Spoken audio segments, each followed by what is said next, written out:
Outlander Season 8 is finally here, and with it comes the biggest question of all: could Faith really be alive? For years we believed that Jamie and Claire's first daughter was lost forever, but now everything we thought we knew is being turned upside down. And if you thought Season 7 ended with a shocking cliffhanger, just wait until you hear what's coming next. The final season is setting up a story so massive that it could change Outlander history forever. From Faith's possible return to the complicated future of Jamie Lord John and William Episode 1, waste no time pulling us right back into the chaos. Right from the very first episode, Outlander Season 8 makes one thing clear: nothing is what it seems. The weight of Faith's loss has haunted Jamie and Claire for decades, but now cracks are forming in the story they thought they knew. Claire, who has always been the logical one, starts questioning everything when a mysterious letter arrives. It's unsigned, the handwriting unfamiliar, but the words send a chill down her spine. She's waiting for you. At first, Claire dismisses it as a cruel joke. Who would play with her emotions like this? Jamie, on the other hand, refuses to believe in false hope. He has spent years carrying the guilt of Faith's death, blaming himself for not being there, for leaving Claire alone in that devastating moment. But when he sees the letter, something shifts in him. He remembers a conversation from years ago. Something small, something he had buried under layers of grief. Could it be possible? Could Faith be alive? Or is this just another trick of fate tormenting them once again? And then there's Fanny, the woman who dropped that cryptic mention of Faith in Season 7. Still keeping secrets, and Claire isn't letting her off the hook this time. Claire confronts her, pressing for details, but Fanny remains vague, her words carefully chosen, as if she knows more than she's willing to admit. Some things are better left in the past, she says, but Claire refuses to let it go. If there's even the smallest chance that Faith exists somewhere in this world, whether in this time or another, she has to find out the truth. But what if this truth is more dangerous than she ever imagined? Jamie and Claire soon find themselves on a path full of warning signals as a result of their quest for answers. When Jamie brings it up, Lord John Grey, who is generally a reliable ally, becomes strangely apprehensive. He has always known something, but he is also aware that if they delve too far, they might discover something far more significant than they could have ever imagined. He cautions Jamie not to allow the past to remain hidden. However, Jamie isn't the type to back down from a conflict, particularly when it concerns his family. And speaking of Lord John, his relationship with Jamie is about to be tested like never before. After everything that happened in Season 7, the tension between them is impossible to ignore. They've always been caught between loyalty, love, and duty, but now with William's future hanging in the balance, their differences are about to come crashing down. Because William, Jamie's son, though he still doesn't know it, has questions of his own. He's starting to suspect that his entire life has been built on a lie, and he's not the kind of man to sit back and accept it. The question is, when the truth finally comes out, will he stand by Lord John, or will he turn to Jamie? And what will that mean for the fragile relationship between these two men who have both raised him in their own way? If Faith is truly alive, if there's even a small chance that Claire could see her daughter again, what kind of consequences will that bring? Because this is Outlander. Nothing ever comes without a cost. The more Claire and Jamie search for answers, the more dangerous their path becomes. What started as a single cryptic message quickly turns into a tangled web of secrets, half-truths, and whispers from the past. Claire's mind is racing. Every logical part of her says that Faith is gone, that there's no way she could have survived. But the other part, the part that has seen the impossible happen time and time again, refuses to let go. And then another clue surfaces, a name that sends a shiver down Claire's spine: Geilis Duncan. A woman with no real history, no family records, and yet someone who has been quietly connected to the Fraser name for years. Claire had never paid attention before. Why would she? But now it's impossible to ignore.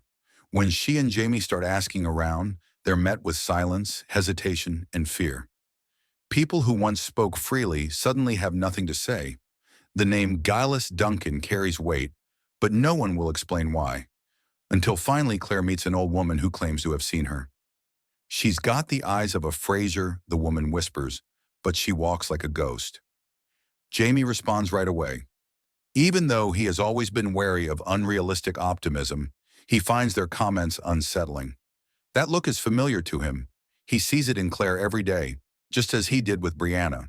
And Jamie knows they're closer to the truth than ever if this woman, whoever she is, does indeed carry that distinct Fraser presence.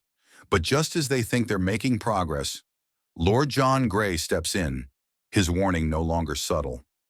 "You don't understand what you're digging into," he tells Jamie. "If you value your family, walk away." Jamie doesn't take kindly to being told what he can and cannot do, especially not when it comes to his own daughter. He demands answers, and that's when Lord John finally confesses the truth he's been hiding. There was a baby, a child whose fate was never truly recorded.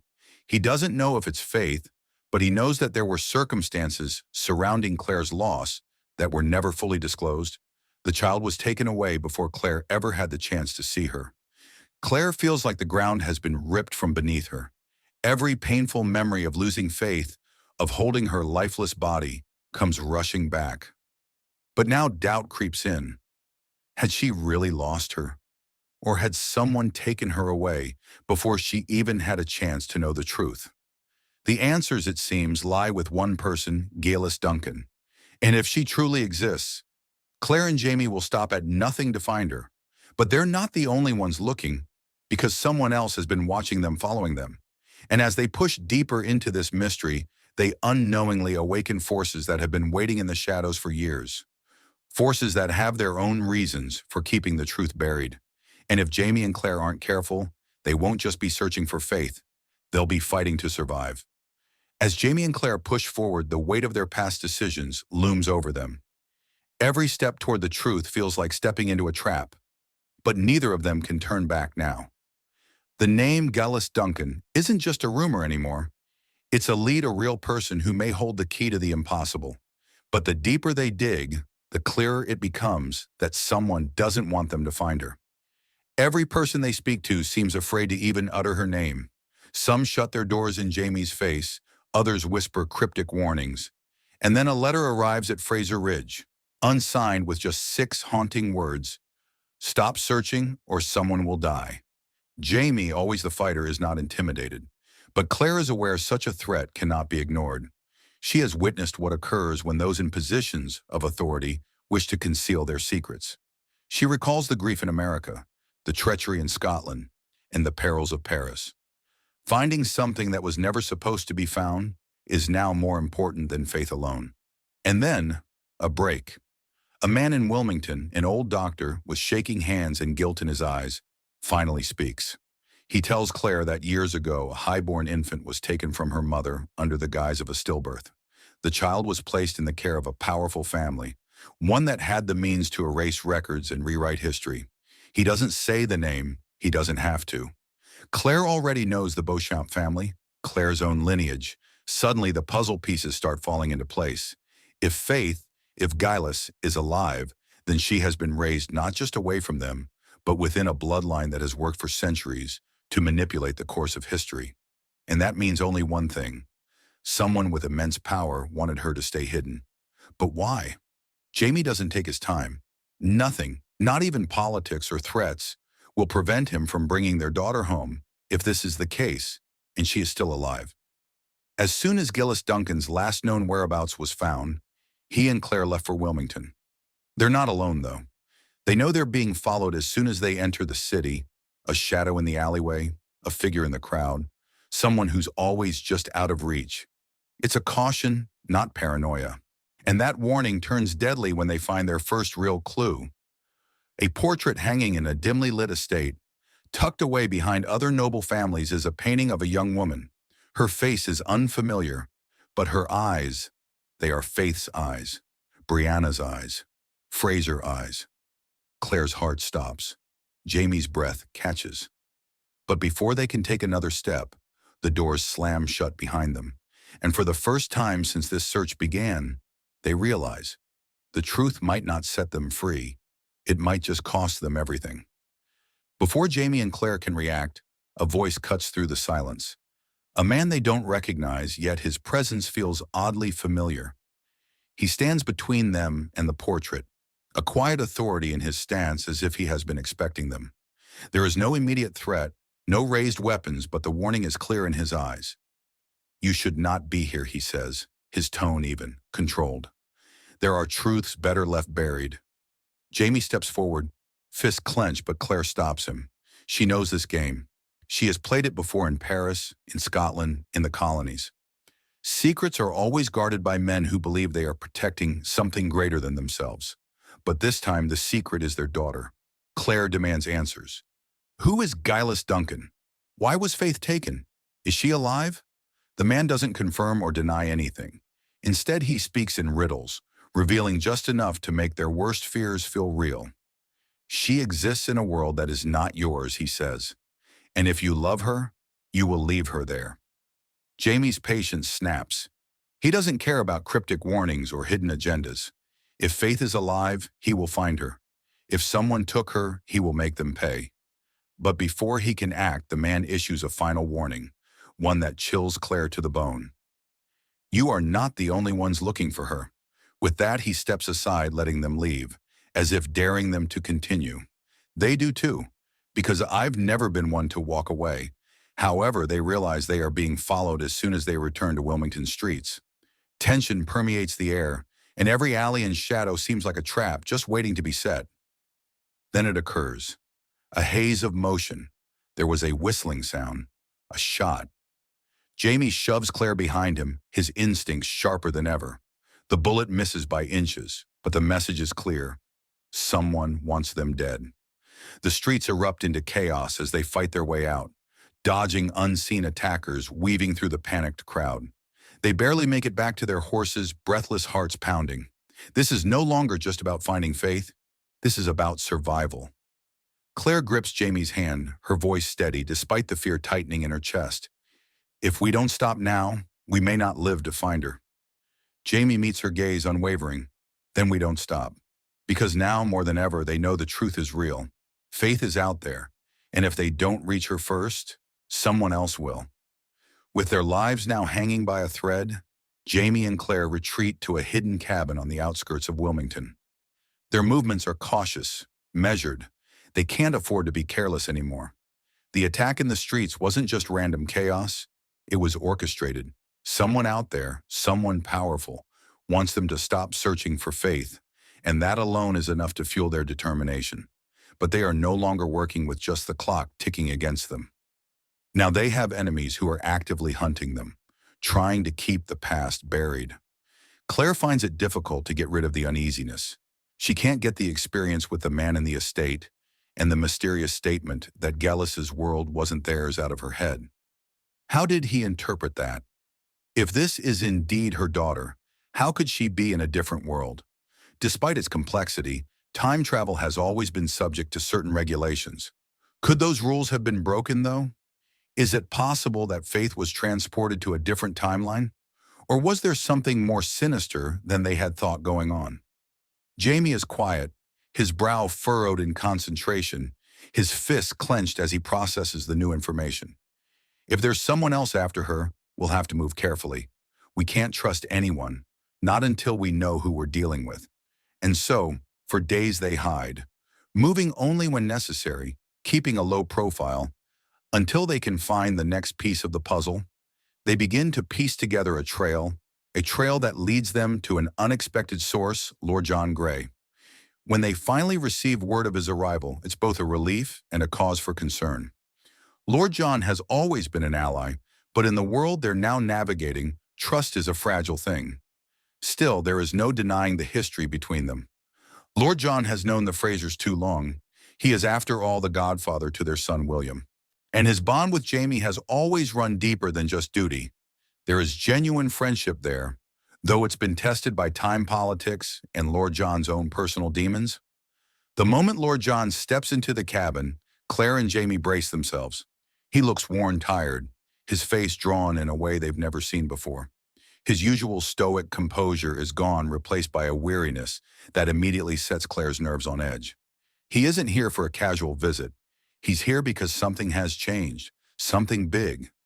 Lord John doesn't waste time with pleasantries. There's no time to explain the full scope of it, but I need you both to listen closely. He begins, his voice heavy with urgency. There's a faction, a secret group, that has been operating in the shadows for centuries. They are the ones who erased Faith's existence. They are the ones responsible for what happened to her. The air in the room grows thick as Lord John reveals what he knows.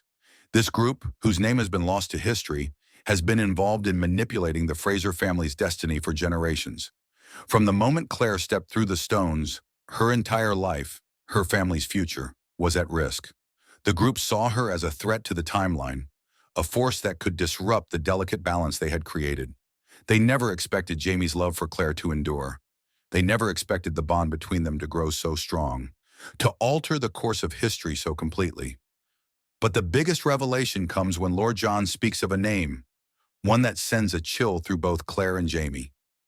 The leader of this faction is someone from your past, Jamie, someone you know well. Claire's heart skips a beat. She can feel the tension between them, the weight of the moment pressing down on her chest.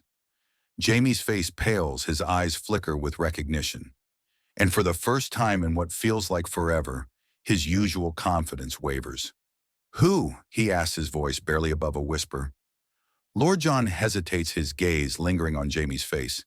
It's Stephen Bonnet. The name lands like a punch to the gut. Stephen Bonnet, the man who had nearly destroyed their lives, the man who had done unspeakable things to them. Bonnet was supposed to be dead, his reign of terror over. But the reality hits hard.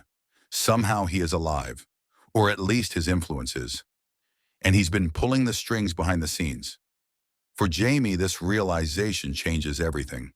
Their lives are haunted by Bonnet's spirit in ways they never could have predicted. In a perverse way, it makes sense. Bonnet had always been preoccupied with power and control, and it would explain why Faith's existence was wiped if he had somehow survived or gotten into this covert group. That would account for the vicious attempts to conceal her from them. But the shock of Bonnet's name isn't the only thing that rattles Claire. Lord John's next words send a shiver of dread down her spine. There's more. Faith, or Geilis, has been kept in hiding for a reason. She is a key figure. Her bloodline, her very existence, holds the key to something far more dangerous than we could ever understand. The group believes she will be the one to restore balance to the timeline, to reset everything that's been altered. The magnitude of this hits them both like a tidal wave. Faith's life isn't just a piece of their family's history. It is a pivot point, a moment that could change everything. Her existence, the truth about her, could shift the course of history in unimaginable ways. If they want to find her, if they want to save her, they will have to face forces far beyond what they've ever encountered. And time is running out. Share your thoughts in the comments and subscribe our channel for more updates. Thanks.